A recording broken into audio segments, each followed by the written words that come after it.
আসসালামু আলাইকুম, সবাইকে স্বাগতম। সরাসরি নিয়োগ এবং অ্যাডহক নিয়োগের মধ্যে পার্থক্য লিখো। এটা যদি পরীক্ষায় আসে কীভাবে লিখবো, তাই না? বিভাগীয় পরীক্ষায় তো আমরা এইভাবে লিখতে পারি। আমি বিভিন্ন পাঠ্য বইয়ের আলোকে আলোচনা করার চেষ্টা করতেছি।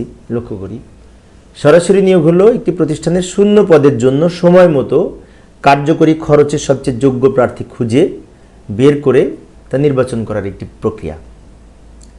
অন্যদিকে অ্যাডহক নিয়োগ হচ্ছে সরকারি কর্ম কমিশনের আওতাভুক্ত পদে কমিশনের সুপারিশ ব্যতীত সম্পূর্ণ অস্থায়ীভাবে নিয়োগই হচ্ছে অ্যাডহক নিয়োগ। অর্থাৎ এই যে কমিশনের সুপারিশ ব্যতীত অস্থায়ীভাবে নিয়োগ, এটা হচ্ছে অ্যাডহক নিয়োগ। আরও লিখতে পারি আমরা যে কোন বিধিতে বলা আছে, তাই না? বাংলাদেশ সিভিল সার্ভিস নিয়োগ বিধিমালা 1981 এর বিধি 4-এ এই প্রজাতন্ত্রের বিভিন্ন চাকরিতে নিয়োগের প্রক্রিয়ার কথা বলা আছে। তাহলে বিশেষ করে সরাসরি নিয়োগটা এই যে 1981 সালের যে বিধি বাংলাদেশ সিভিল সার্ভিস নিয়োগ বিধিমালা, সেটা 4-এ বলা আছে। অন্যদিকে অ্যাডহক নিয়োগ, এই যে অ্যাডহক ভিত্তিক নিযুক্ত কর্মচারী নিয়মিতকরণ বিধিমালা 1994 এর একটি বিধি আছে, সেই বিধির 2 কতে অ্যাডহক নিয়োগ সম্পর্কে বলা আছে।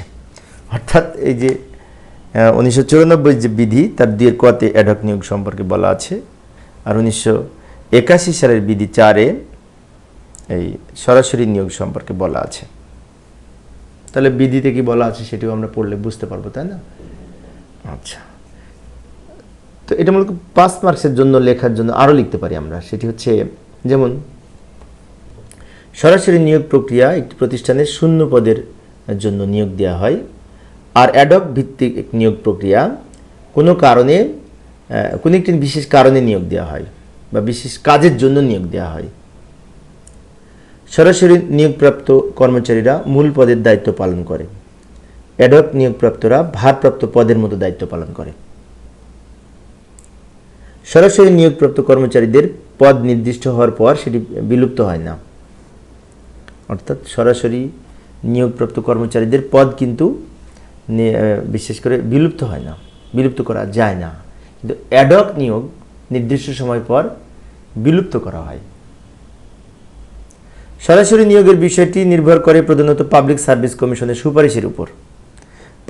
পাবলিক সার্ভিস কমিশনের সুপারিশ ব্যতীত সরাসরি নিয়োগ হবে না, কিন্তু অ্যাডহক নিয়োগ বিষয়টি পাবলিক সার্ভিস কমিশনের সুপারিশের উপর নির্ভর করে না। তো এই বেসিক জিনিসগুলোর পাশাপাশি, বিষয়গুলির পাশাপাশি আমাদের যদি আরও জানা থাকে সেগুলো লিখতে পারি আইন এবং বিধি অনুযায়ী। তো প্রিয় সুধীবৃন্দ, আমি অবশ্য অল্প অল্প করে আলোচনা করি যাতে বোরিং না লাগে।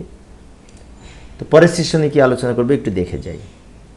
এই যে নিয়োগকারী কর্তৃপক্ষ এবং নিয়ন্ত্রণকারী কর্তৃপক্ষের মধ্যে পার্থক্য, এই প্রশ্নটি বেশ কয়েকবার এসেছে কিন্তু শিক্ষা ক্যাডারে। তো এই ছিল আজকের আলোচনা। পরিশেষে সবাই ভালো থাকবে এবং সুস্থ থাকবে এই কামনায় খোদা হাফেজ।